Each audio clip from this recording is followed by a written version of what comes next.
ಬೇಜವಾಬ್ದಾರಿತನ ಅಥವಾ ಈ ನಿರ್ಲಕ್ಷ್ಯ ಅನ್ನೋದಕ್ಕೆ ಬ್ರ್ಯಾಂಡ್ ಅಂಬಾಸಿಡರ್ ಆಗಿಬಿಟ್ಟಿದ್ದಾರೆ ಈ ಸರ್ಕಾರಿ ಅಧಿಕಾರಿಗಳು. ಅದಕ್ಕೆ ಕಾರಣ ಯಾವುದಾದ್ರೂ ಒಂದು ಸರ್ಟಿಫಿಕೇಟ್ ತಗೊಳ್ಬೇಕು ಅಂದರೆ ಜನ ಅಲ್ದು ಸುಸ್ತಾಗ್ಬಿಡ್ತಾರೆ. ಅದ್ರ ಜೊತೆಗೆ ಕೆಲವೊಂದು ಮುಖ್ಯವಾದಂತಹ ಸರ್ಟಿಫಿಕೇಟ್ನು ಸಹ ಸುಸ್ಥಿತಿಯಲ್ಲಿ ಇಟ್ಕೊಳ್ಳೋಕೆ ಬರದೇ ಇರುವಂತಹ ಕೆಲಸವನ್ನು ಮಾಡಿದ್ದಾರೆ. ಎಲ್ಲಿ ಇದು ಆಗಿರೋದು, ಯಾವ ಸರ್ಟಿಫಿಕೇಟ್ಸ್ನ ಇವರು ಹಾಳು ಮಾಡಿದ್ದಾರೆ ಅನ್ನೋದರ ಸ್ಟೋರಿ ಇದೆ ನೋಡಿ. ಅಧಿಕಾರಿಗಳ ನಿರ್ಲಕ್ಷ್ಯಕ್ಕೆ ದಾಖಲೆಗಳಿಗೆ ಹಾನಿ. ಕಸದ ರಾಶಿಯಂತೆ ಪಾಳು ಕಟ್ಟಡದಲ್ಲಿರೋ ದಾಖಲೆಗಳು. ಗ್ರಾಮ ಪಂಚಾಯಿತಿಯ ಅಧಿಕಾರಿಗಳ ಅಂಧ ದರ್ಬಾರ್. ಸರ್ಕಾರಿ ಕೆಲಸ ಅಂದ್ರೆ ಅದು ದೇವರ ಕೆಲಸ ಅಂತ ವಿಧಾನಸೌಧದ ಮುಂದೆ ಕೆತ್ತಲಾಗಿದೆ. ಆದರೆ ದಾವಣಗೆರೆ ಜಿಲ್ಲೆಯ ಜಗಳೂರು ತಾಲೂಕಿನ ಹನುಮಂತಾಪುರ ಗ್ರಾಮ ಪಂಚಾಯಿತಿಯ ದಾಖಲೆಗಳೆಲ್ಲ ಕಸದ ರಾಶಿಯಂತೆ ಬಿದ್ದಿದೆ. ಇಲ್ಲಿನ ಪಾಳು ಬಿದ್ದ ಕಟ್ಟಡದಲ್ಲಿ ರಾಶಿಯಾಗಿ ಕಸದಂತೆ ಅಮೂಲ್ಯ ದಾಖಲೆಗಳು ಚಲ್ಲಾಪಿಲ್ಲಿಯಾಗಿ ಬಿದ್ದಿದ್ದು, ಜನರ ಸೇವೆಗಂತ ನೇಮಕಗೊಂಡಿರುವ ಸರ್ಕಾರಿ ಅಧಿಕಾರಿಗಳು ಸರ್ಕಾರದ ಸಂಬಳ ಪಡೆದು ಕಾಲಕ್ಕೆ ಬಡ್ತಿ ಪಡೆದು ನೆಮ್ಮದಿಯ ಜೀವನ ನಡೆಸ್ತಿದ್ದಾರೆ. ಆದರೆ ಜನರ ಬವಣೆಯನ್ನ ಅರಿಯದೆ ಕಾಟಾಚಾರಕ್ಕೆ ಕೆಲಸ ನಿರ್ವಹಿಸ್ತಾ ಇರುವುದಕ್ಕೆ ಹನುಮಂತಾಪುರ ಗ್ರಾಮ ಪಂಚಾಯಿತಿಯ ಅಧಿಕಾರಿಗಳೇ ಒಂದು ಸ್ಪಷ್ಟ ನಿದರ್ಶನ. ಸುಮಾರು 8 ಹಳ್ಳಿ ಗ್ರಾಮಸ್ಥರು ಸಮೇತಗೂ ಈ ಸೂಕ್ತ ದಾಖಲಾತಿಗಳು ಏನೇನಿದೆಯಲ್ಲ ಆ ದಾಖಲಾತಿಗಳು ಕೇಳಿದಾಗೆ ಸಾರ್ವಜನಿಕರು ಬಂದು, ರೈತರು ಬಂದು ಕೆಲವು ಮನೆ ಕಟ್ಕೊತಿದ್ದಾರೆ. ಮನೆಗೆ ಈ ಸತ್ತು ಬೇಕಾಗಿರುತ್ತೆ, ಮನೆ ಈ ಸತ್ತುಗಳು ಸಮೇತ ಸಿಗ್ತಿಲ್ಲ. ಯಾಕಂದರೆ ಇಷ್ಟೆಲ್ಲ ಕೊಳತು ಗೊಬ್ಬರ ಆದಾಗೆ ಎಲ್ಲ ಕೊಳತಾಗ ಅಧಿಕಾರಿಗಳು ಕೊಡಂದ್ರೆ ಯಾಕೆ ನೋಡು, ಅಧಿಕಾರಿಗಳು ಎಷ್ಟು ನಿರ್ಲಕ್ಷ್ಯತನ ಇದೆ. ಯಾಕಂದ್ರೆ ಒಂದೊಂದು ದಾಖಲೆ ಎಷ್ಟು ಕಾಪಾಡಬೇಕು, ಎಷ್ಟು ಒಂದು ದಾಖಲಾತಿಗಳನ್ನೆಲ್ಲ ಒಂದು ಚೌಕಸ್ ಮಾಡಿ ನೀಟಾಗಿ ಫೈಲ್ ಮಾಡಿ ಇಡಬೇಕು. ಅಂಥ ದಾಖಲೆಗಳೆಲ್ಲ ಸಂಬಂಧ ಇಡೀ 8 ಹಳ್ಳಿ ಏನು ರೈತರು ಮತ್ತು ಸಾರ್ವಜನಿಕರ ದಾಖಲೆಗಳನ್ನ ಸಂಪೂರ್ಣವಾಗಿ ಇಲ್ಲಿನ ನೀರಿನಲ್ಲಿ ಎಲ್ಲ ಕೊಳತು ಗೊಬ್ಬರ ಆಗಿರೋಂಥದ್ದು ಈ ಸಂಬಂಧಪಟ್ಟ ಅಧಿಕಾರಿಗಳು ಯಾರು ಕೃಷಿ ಇದು ಏನು ಪಂಚಾಯತಿ ಯಾರು ಮಿನಿಸ್ಟ್ರಿ ಇದ್ದಾರಲ್ಲ ಪ್ರಿಯಾಂಕ್ ಖರ್ಗೆ ಅವರು ಸೂಕ್ತನ ಅವ್ರ ಗಮನಕ್ಕೆ ಹೋಗ್ಬೇಕಿದು. ಪಾಳು ಬಿದ್ದ ಶಾಲಾ ಕೊಠಡಿಯಲ್ಲಿ ರಾಶಿಗಟ್ಟಲೆ ದಾಖಲೆಗಳು ಕಸದಂತೆ ಬಿದ್ದಿರೋದಕ್ಕೆ ಇಲ್ಲಿನ ಅಧಿಕಾರಿಗಳೇ ಸಾಕ್ಷಿ. ಹನುಮಂತಾಪುರ ಗ್ರಾಮ ಪಂಚಾಯಿತಿಯ 8 ಗ್ರಾಮಗಳನ್ನು ಒಳಗೊಂಡಿದ್ದು 8 ಗ್ರಾಮಗಳ ಮನೆ ಕಂದಾಯ ದಾಖಲೆಗಳು, ಈಸ್ವತ್ತು, ನರೇಗಾ, ಜಾಬ್ ಕಾರ್ಡ್ಗಳು, ಶಾಲೆ ಹಾಗೂ ಗ್ರಂಥಾಲಯಕ್ಕೆ ಸೇರಿದಂತಹ ದಾಖಲೆಗಳು, ಅಂಗವಿಕಲರ ಕಲ್ಯಾಣಕ್ಕೆ ಸಂಬಂಧಪಟ್ಟಂತಹ ದಾಖಲೆಗಳು ಪಾಳು ಬಿದ್ದ ಕೊಠಡಿಯಲ್ಲಿ ಹಾಕಲಾಗಿದೆ. ಇದು ಸರಿಯಾಗಿ ನಿರ್ವಹಣೆ ಇಲ್ಲದೆ ಮಳೆಯಲ್ಲಿ ನೆನೆದು ಕೊಳೆತ ಸ್ಥಿತಿಯಲ್ಲಿದೆ. ಇದನ್ನು ಕಂಡ ಗ್ರಾಮಸ್ಥರು ಆಕ್ರೋಶ ಹೊರಹಾಕಿದ್ದಾರೆ. ಕೂಡಲೇ ಗ್ರಾಮ ಪಂಚಾಯಿತಿಯ PDO ಸೇರಿದಂತೆ ಎಲ್ಲ ಅಧಿಕಾರಿಗಳ ಅಮಾನತಾಗಬೇಕು ಅಂತ ಆಗ್ರಹಿಸಿದ್ದಾರೆ. ಈ ಸತ್ತು ಇರ್ಬೋದು, ಜಾಬ್ ಕಾರ್ಡ್ ಇರ್ಬೋದು, ಆಮೇಲೆ ಮುಟೇಷನ್ ಇರ್ಬೋದು, ನವೀಗ, ಆಮೇಲೆ ಈ ಶೌಚಾಲಯ, ಪ್ರತಿಯೊಂದು ರೆಕಾರ್ಡ್ಸು ಅಂಗವಿಕಲರದ್ದು, ಪ್ರತಿ ಮುಂಗೆ ಇರೋದು, ಪ್ರತಿ 14-15 ಹಣಕಾಸು 1 ಕೋಟಿ ಬರುತ್ತೆ 6 ತಿಂಗಳಿಗೆ ಒಂದು ಸರಿ.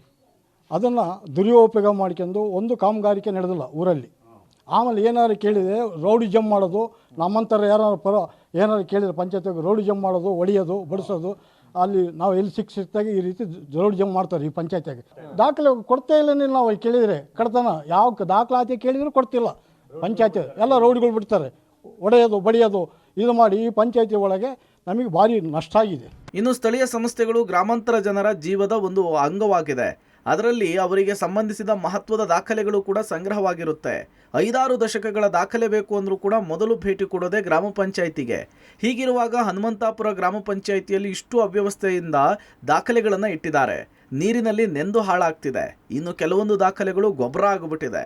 ಆದರೆ ತಾಲೂಕು ಪಂಚಾಯತ್ನ EO ಅವರಿಗೆ ಮಾತ್ರ ಇದರ ಬಗ್ಗೆ ಗೊತ್ತೇ ಇಲ್ವಂತೆ. ಆ ರೀತಿಯಲ್ಲಿ ವರ್ತಿಸ್ತಿದ್ದಾರೆ. ಸರ್ ಸುರಕ್ಷಿತ ಇಡಬೇಕಾಗಿತ್ತು, ಅದು ನನ್ನ ಗಮನಕ್ಕೆ ಈಗ ಬಂದತ್ತೆ. ನಾನು ನಿನ್ನೆ ಸ್ಕೂಲು ಅಲ್ಲಿ ಹೋಗಿ ವಿಸಿಟ್ ಮಾಡಿದಾಗ ನೀರೆಲ್ಲ ತುಂಬಿತ್ತು. ಅದಕ್ಕೆ ಮಾಡಿದ್ರು ಅಂದರೆ ಇಲ್ಲೇ ಸ್ಕೂಲೆಲ್ಲ ರಿಪೇರ್ ಇದು 3-4 ರೂಮ್ ಇರೋದ್ರಿಂದ ಇವನ್ನ ಕ್ಲೀನ್ ಮಾಡಿಸ್ಕೊಡ್ಬೇಕಂತ ನಾನು ನಿನ್ನೆ ಡೈರೆಕ್ಷನ್ ಕೊಟ್ಟಿದ್ದೆ. ಅಲ್ಲ ಈಗ ಹಿಂದೆ ಹಳೆ ಡಾಕ್ಯುಮೆಂಟ್ ಏನೋ ನಾವು ರೆಕಾರ್ಡ್ ರೂಮಿಗೆ ಇದು ಮಾಡಿರ್ತೀವಿ, ಅದ್ರ ಮೇಲೆ ಕೊಡ್ತೇವೆ ಅವ್ರಿಗೆ. ಅದು ಈ ಪರಿಶೀಲನೆ ಮಾಡ್ತೀನಿ ನೋಡಿ. ಇನ್ನು ಗ್ರಾಮ ಪಂಚಾಯಿತಿಯ ದಾಖಲೆಗಳೆಲ್ಲವೂ ಕೂಡ ಮಳೆ ನೀರು ಬಂದು ಅಪಾರ ಪ್ರಮಾಣದ ದಾಖಲೆಗಳು ನಾಶವಾಗಿರೋದ್ರಿಂದ ಸಾರ್ವಜನಿಕರು ಯಾವುದಾದ್ರೂ ದಾಖಲೆಯನ್ನು ಕೇಳಿದರೆ ಮಾಹಿತಿ ನೀಡಿದರೂ ಕೊಡುವುದಕ್ಕೆ ಅಧಿಕಾರಿಗಳ ಬಳಿ ದಾಖಲೆಗಳೇ ಇಲ್ಲದಂತಾಗಿದೆ. ಇದರಿಂದ ಗ್ರಾಮಸ್ಥರು ಹಾಳಾಗಿರುವ ದಾಖಲೆಗಳನ್ನು ಹಿಡಿದು ಅಧಿಕಾರಿಗಳ ವಿರುದ್ಧ ಕಿಡಿಕಾರಿದ್ದಾರೆ. ಇನ್ನು ಇಲ್ಲಿನ ಅಧಿಕಾರಿಗಳು ಯಾವ ರೀತಿ ನಿರ್ಲಕ್ಷ್ಯ ವಹಿಸಿದ್ದಾರೆ ಅನ್ನೋದಕ್ಕೆ ಸ್ಥಳದಿಂದಲೇ ನಮ್ಮ ಪ್ರತಿನಿಧಿ ಒಂದು ವರದಿ ಕೊಟ್ಟಿದ್ದಾರೆ. ಬನ್ನಿ ನೋಡೋಣ. ಸಾರ್ವಜನಿಕರು ಸರ್ಕಾರಿ ದಾಖಲೆಗಳೇನಾದರೂ ಕೇಳಿದ್ರೆ ಅವು ಕೊಡುವಂತಹ ಕೆಲಸ ಕೂಡ ಸರ್ಕಾರಿ ಅಧಿಕಾರಿಗಳು ಕೂಡ ಮಾಡೋದಿಲ್ಲ. ಯಾಕಂತ ಹೇಳಿದ್ರೆ ಅಲ್ಲಿ ದಾಖಲೆಗಳು ಕೂಡ ಇರೋದಿಲ್ಲ. ಯಾಕಂದ್ರೆ ಈ ರೀತಿಯಾದಂತಹ ಒಂದು ಪರಿಸ್ಥಿತಿ ದಾವಣಗೆರೆ ಜಿಲ್ಲೆ ಜಗಳೂರು ತಾಲೂಕಿನ ಹನುಮಂತಾಪುರ ಗ್ರಾಮ ಪಂಚಾಯತಿಯಲ್ಲಿ ನೋಡಬಹುದಾಗಿದೆ. ಯಾವ ರೀತಿಯಾಗಿ ಸರ್ಕಾರಿ ದಾಖಲೆಗಳು ಕಸದ ರಾಶಿಯಲ್ಲಿ ಬಿದ್ದಿರುವಂಥದ್ದು, ಸಂಪೂರ್ಣವಾಗಿ ದಾಖಲೆಗಳು ಕೂಡ ಸಂಪೂರ್ಣ ಹಾಳಾಗಿದೆ. ಹಿನ್ನೆಲೆಯಲ್ಲಿ ಯಾವುದೇ ರೀತಿಯಂತಹ ದಾಖಲೆಯನ್ನು ಕೂಡ ಗ್ರಾಮಸ್ಥರಿಗೆ ಕೊಡ್ತಾ ಇಲ್ಲ. ಅಂದರೆ ಗ್ರಾಮ ಪಂಚಾಯತಿ ಸಂಬಂಧಪಟ್ಟಂತಹ 4-5 ಹಳ್ಳಿಗಳೇನಿದ್ದಾವೆ ಆ ಹಳ್ಳಿಗಳಿಗೆ ಸಂಬಂಧಿಸಿದಂತೆ ರೈತರಾಗಿರ್ಬೋದು, ಮತ್ತು ವಿವಿಧ ಮನೆ ಕಂದಾಯಗಳಾಗಿರ್ಬೋದು, ಜಾಬ್ ಕಾರ್ಡ್ಗಳಾಗಿರ್ಬೋದು, ಹೀಗೆ ಈ ಸೊತ್ತಾಗಿರ್ಬೋದು ಎಲ್ಲವೂ ಕೂಡ ಒಂದು ದಾಖಲೆಗಳನ್ನ ಸಾರ್ವಜನಿಕರಿಗೆ ಒದಗಿಸ್ಬೇಕಾಗಿತ್ತು. ಆದರೆ ಈ ರೀತಿಯಂತಹ ಕಸದ ರಾಶಿಯಲ್ಲಿ ಯಾವ ರೀತಿಯಾಗಿ ಹಾಕಿದಾರೋ ಅದೇ ರೀತಿಯಂತಹ ಪರಿಸ್ಥಿತಿ ಅಂದರೆ ಮಹತ್ವವಾದಂತಹ ಒಂದು ದಾಖಲೆಗಳು, ಒಂದು ಮನೆ ಕಂದಾಯ ಆಗಿರ್ಬೋದು, ಜಮೀನ್ದಾಗಿರ್ಬೋದು, ಮತ್ತು ಸೈಟಿಂದಾಗಿರ್ಬೋದು, ಎಲ್ಲ ದಾಖಲೆಗಳು ಕೂಡ ಈ ರೀತಿಯಾಗಿ ಕಸದಲ್ಲಿ ಯಾವ ರೀತಿಯಾಗಿ ಎಸೆದು ಹಾಕ್ತಾರೋ ಆ ರೀತಿಯಾದಂಥ ಎಸೆಯುವಂಥ ಕೆಲಸ ಕೂಡ ಇಲ್ಲಿನ ಅಧಿಕಾರಿಗಳಾಗಿರ್ಬೋದು ಮತ್ತು ಸಿಬ್ಬಂದಿಗಳು ಕೂಡ ಮಾಡ್ತಾ ಇರುವಂಥದ್ದು. ಒಟ್ಟಾರೆ ಹೀಗೆ ಪಾಳು ಬಿದ್ದ ಕಟ್ಟಡದಲ್ಲಿ ದಾಖಲೆಗಳು ಪತ್ತೆಯಾಗಿದ್ದು ಜನರ ಆಕ್ರೋಶಕ್ಕೆ ಕಾರಣವಾಗಿದೆ. ಈಗ ಸಾರ್ವಜನಿಕರು ಯಾವುದೇ ಮಾಹಿತಿ ಕೇಳಿದ್ರೂ ಸಹ ಕೊಡೋದಕ್ಕೆ ಅಧಿಕಾರಿಗಳ ಬಳಿ ದಾಖಲೆಗಳೇ ಇಲ್ಲ. ಹೀಗಾಗಿ ಇದಕ್ಕೆ ಕಾರಣವಾಗಿರುವ ಎಲ್ಲ ಅಧಿಕಾರಿಗಳನ್ನ ಅಮಾನತು ಮಾಡಿ ಇವರಿಗೆ ಬುದ್ಧಿ ಕಲಿಸಲೇಬೇಕು ಅನ್ನೋದು ಎಲ್ಲರ ಆಶಯ. Puneet Apti, public TV, Davanagere.